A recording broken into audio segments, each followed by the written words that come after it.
Well, today is the 30th of June, 2020. The purple martin season is kind of coming to a close at this point. But the interesting thing is I just had a nest started 2 days ago, so they can nest up to the 4th of July, at least this far north, up in northern Illinois. So I wanted to take a few minutes just to talk about a few things. This is my garden. Zucchini, sunflower seeds, sunflowers I should say, zinnias, all the way to the back. This will be beautiful in the late fall, and the butterflies just love it. But I just want to take a couple minutes to talk about purple martins, even though I'm not looking at them right now. So I'm going to try to give a really quick overview here. There's tree swallows, a pair of tree swallows in that box there. I don't think any of them are in this. You can see that I've got Japanese beetle traps out. I feed them to my chickens when I can. My dancing man, I've had a video of that, does do a good job of keeping the predators away, to be honest with you. Is underneath that bucket so it doesn't get destroyed by the sun. I had a coyote out here last night that was just raising Cain, and I think he was freaking out about that thing bouncing around. Well, 2 o'clock in the morning, I actually had to go out and do something about it because it was that bad. I was worried he was going to go over the fence and come after the dogs. So here's another tree swallow right here, another pair of tree swallows. Right there in that little box. And that box over there had a pair of chickadees. And then right there, we got a pair of bluebirds with 5 young. So martins, bluebirds, tree swallows can all coexist without much of an issue. So what I got is, I actually have 76. I got 76 pairs this year, which is pretty large. I started 9 years ago with 1 pair. I had tree swallows and I had bluebirds before I got martins. Unfortunately, a lot of people have problems with them and trying to get started with martins with those 2 species around. I didn't have any issues. I don't know why that is. Maybe because the house in my front yard there got them first. I don't know. But what I wanted to speak briefly about is purple martins are not common in northern Illinois. I really come to the conclusion that most people don't even know what they are. Most people don't even have an interest, which leads me up to this. The reason that I always wanted to have these birds, and I've seen them since I was a kid, was to conserve them. I'm a big believer that the private sector can do more than any government can do. You know, the government with all its money is really terrible at trying to do things, and I think that people in their own backyard can make a bigger difference for wildlife than the government can. And the future of this bird, to me, in part of its range, is going to be precarious, to say the least. Now, why do I say that? Well, it took me 20 years to get 1 pair. 7 of those 20 years, I lived across the street from a 30-pair colony. Right on the other side of the house. On the other side of the street. My friend Dave Morelli had a colony for 30 years. And Dave has passed away, and his birds have pretty much went with him. And I took care of his birds just as well as I take care of these. And there's only 2 pairs of nesting martins there, down from 4 last year. So they've all kind of made the jump over here. But in a nutshell, these birds east of the Mississippi River depend on human beings for nesting sites. People don't understand that, and there's a reason for that. It's because we pretty much cut down every single tree that they would nest in under normal circumstances. The bluebird just flew past. I don't know if you saw that or not. I also got a pair of eastern phoebes nesting in the front of the house, and right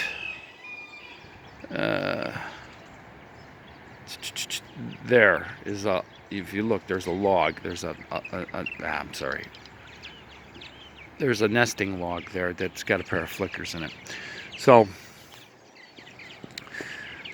I've managed, and I'm not including the chipping sparrows that are nesting here. There's some chipping sparrows. Of course, there's some robins. But these birds need people to help them to reproduce and to keep their numbers up. And I personally think it's really sad if it takes close to 10 years to get 75 pairs of birds. I've had an increase every year, but maybe by 10 pairs every year, but it's not a good sign. Why aren't people trying to track them? Well, they don't want to do the dirty business of having to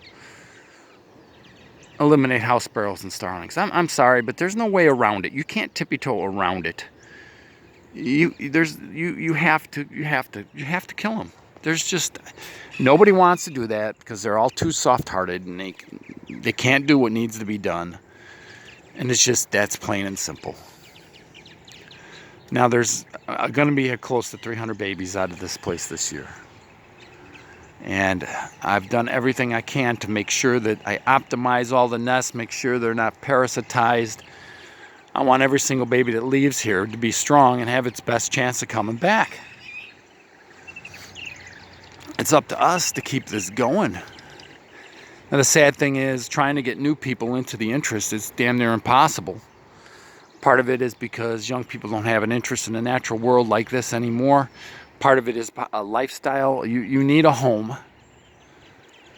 You need a home and you need a little bit of property. It's a little hard to do if you live in a home on a postage-sized lot with a homeowners association. I mean, seriously. Just look at this. I mean, I got a turtle pond there. I got this garden here on the right-of-way. I mean, now there's a martin right there on the eggshells. It's an eggshell feeder. So, yeah, they feed the eggshells to their young, and they use it as grit. So a lot of people can't, they don't have the space, they don't have the room, and my whole thing is I want to encourage people, if you can. One of the greatest ways to get yourself involved in doing something for nature, doing something for the environment. Look, we take so much away. We take so much away from the world with our building, with our activities, and I've been a big believer in giving back. If you're going to take space out of the natural environment to live, you have to give back. I'm sorry. You have to give back in some way. Keeping a manicured lawn is not giving back. I don't use any pesticides. I also have bees. I keep honeybees. That's a whole other questionable thing too. And you can have martins and honeybees. I've actually don't have a problem with them, with the honeybees. I've actually have the bees chasing the martins, particularly in the front house up there. And that house has lower occupancy, first time ever. And I'm wondering if it's the bees, because I have seen the bees physically chasing the martins around in circles. And I don't think anybody has ever reported that before, but I actually witnessed it. I witnessed it more than once. It's not just a fluke. So my whole thing is to encourage people. And I want to educate people too, particularly about these guys and how to optimize your numbers and get the birds out as strong as you can, because it's a numbers game with them. It's also a quality issue with them. You want numbers and you want quality. And you know, I still think the best way to get the birds out there is to get them out without, you know, let them raise their young without being parasitized by a million types of insects, and you know, keeping the pests away, doing everything you can to keep the predators from getting them. Particularly where I live, man, because I don't want the predators to wipe these guys out. You'll never get them back again. There's so few colonies here in Illinois, in northern Illinois. So few. When I started doing this years ago, there were a lot of people, or a lot of old timers. Every one of them is gone now, except for one. And that guy used to get 40 pairs. He's down to 8. How do you go from 40 pairs to 8? He lives 30 miles east of me, and he isn't getting any new recruitment. I can't figure out why. All these babies that live here, they don't come back here. They got to go somewhere. So, it's one of those things. I wish I knew.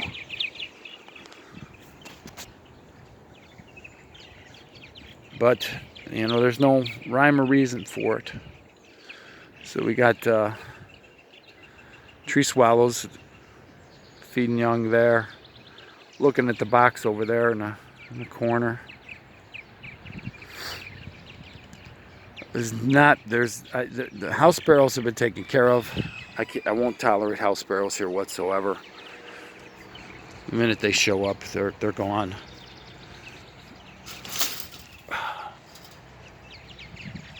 And then here's my favorite thing about tree swallows. Coming right at you when you get too close to their nest. Oh, come on. I love that when they do that. Come right at your face or the back of your head. They're really bad with my dogs. But yeah, they got a couple babies in here, and there he comes. It's funny how that freaks people out. I just completely ignore it. I don't even pay any attention to it. But most of us that host tree swallows, we know that's part of their behavior. So here's something else that I'm gonna do a kind of brief thing on too. I have a thing for turtles. This is my turtle habitat here. Everything that is in here has been rescued. Injured, damaged, long-term captive. Can't go back into the wild. And what I do is they breed here. They've been laying eggs. There's painted turtles. I got a couple other different types in here, but it's mostly eastern painteds.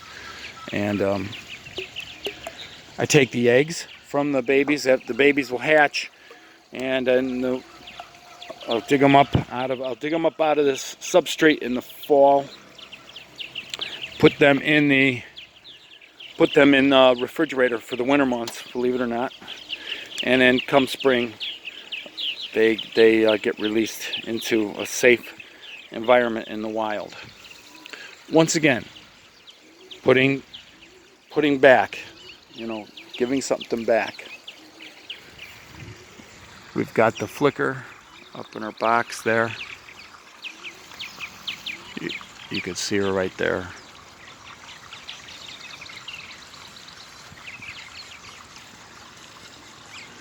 I have no idea how many babies are in there. That's the female. Female doesn't have a mustache.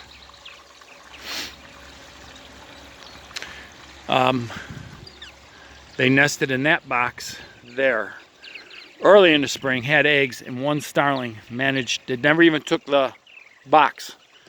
He would get up at the crack of dawn and destroyed that nest. And I never did get him.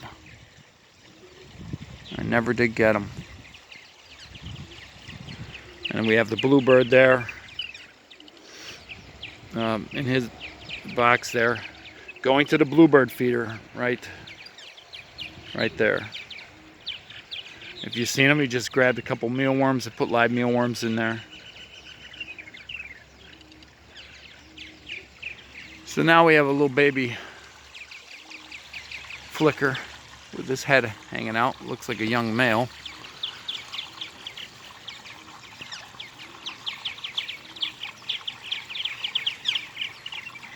Yeah, young male. He's got the little mustache going on. That is just a hollow log mounted on a 2x4 filled with pine shavings with a roof. It's mounted on a, what is that, maybe a 12-foot 2x4 maybe? Flickers have been devastated pretty much by starlings too. The only flickers that usually have nests that survive are flickers that nest later in the year. Yeah.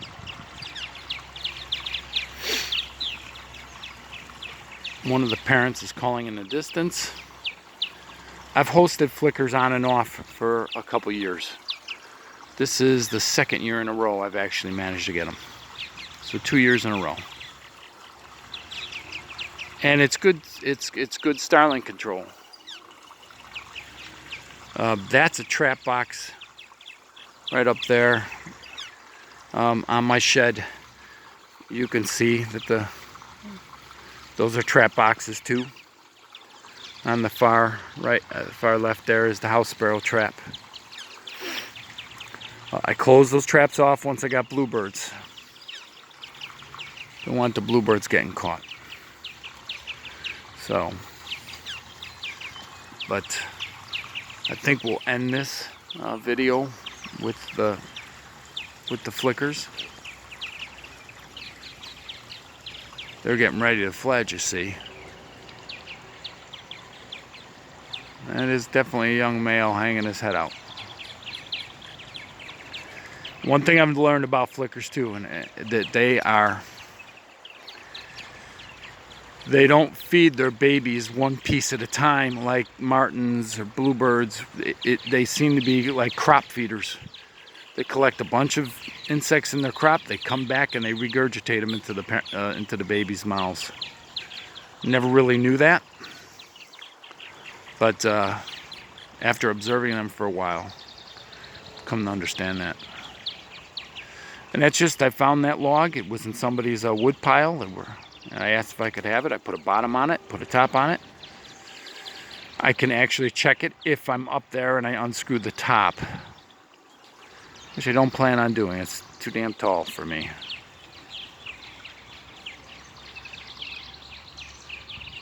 And then once again, there's some beehives, 2 of 9 that I have. And bees and martins can coexist peacefully. And the only problem I've had is there's a pair of kingbirds that live here. And the kingbirds do eat them. I don't have a problem with it, but the hive there on the right had an issue where the virgin queen didn't return, and I pretty much figured out why, because the kingbirds probably ate it. But at this point of the game, they do have a queen, and everything is good. So, and there we see some pigeons getting ready to venture out for the day. So I think we'll close. I made this video longer than I wanted to, but the point is, give back. Don't just talk about saving the environment, saving the whales, all the nonsense you hear from liberals. And I hate to make it political, because in a sense it is political, because they want to make the environment political. These people, but they don't do anything. Whatever you can do, there's something that you can do to make the environment a more friendly place for our native plants and animals. You know, even if it's about planting a flower garden. This is goldenrod. This is the last plant that honeybees use for the fall, and it's almost, for the summer I should say, it's almost getting ready to set blossoms. So, anyway, I'm going to leave this with my lovely dog Pinky, who is my favorite. at this point. And then we got Sophie. Sophie's a good dog too.